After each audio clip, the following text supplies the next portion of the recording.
reprend les mêmes et on recommence.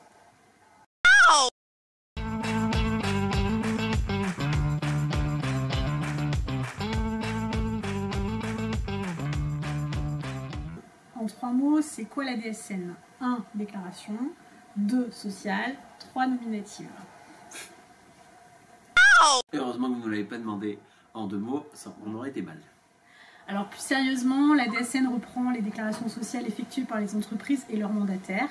Cette transmission mensuelle et dématérialisée est produite à partir des éléments de la paye. Elle est destinée à communiquer aux organismes de sécurité sociale, entre autres, mais aussi aux administrations concernées, les informations nécessaires à la gestion de la protection sociale des salariés. C'est quoi le rapport avec le taux AT-MP? Les éléments saisis dans la DSN ont un impact plus ou moins direct dans le calcul du taux des cotisations. Et pour rappel, le taux est calculé en fonction de l'activité, du nombre de sinistres, mais aussi de l'effectif et de la masse salariale. Le taux AT, comme le code risque, qui représente l'activité salariale exercée, sont des éléments enregistrés en DSN. Et ce code risque est une des données rattachées au contrat de travail. Et ce taux AT, on le trouve où? Le taux AT-MP est propre à chaque établissement. Il est notifié annuellement par notre service, donc le service tarification de la CARSAT. Cette décision de taux apparaît dans l'espace Votre compte AT-MP sur le site internet netentreprise.fr. Sur mon compte AT-MP, je vois que j'ai plusieurs taux. Comment dois-je faire pour procéder et pour faire ma DSN?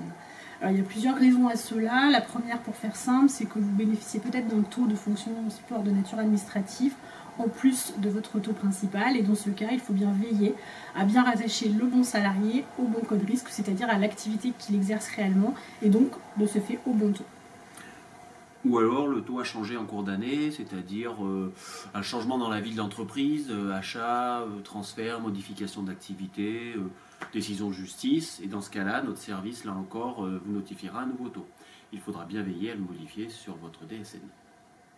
Alors, j'ai plusieurs établissements. Pour simplifier, ce que je peux faire qu'une seule DSN. Et donc, malheureusement, la règle, c'est une DSN par établissement. Et à ce jour, il y a seulement les établissements de la fonction hospitalière qui peuvent centraliser des DSN, et ce, sous certaines conditions.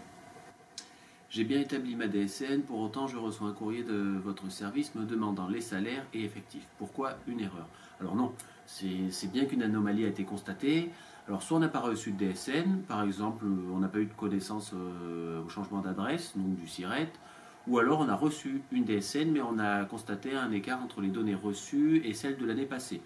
Donc c'est-à-dire écart de nombre de salariés, de masse salariale, d'une année sur l'autre par exemple. Ça peut être lié à l'utilisation d'un code risque qui n'a pas été notifié par notre service.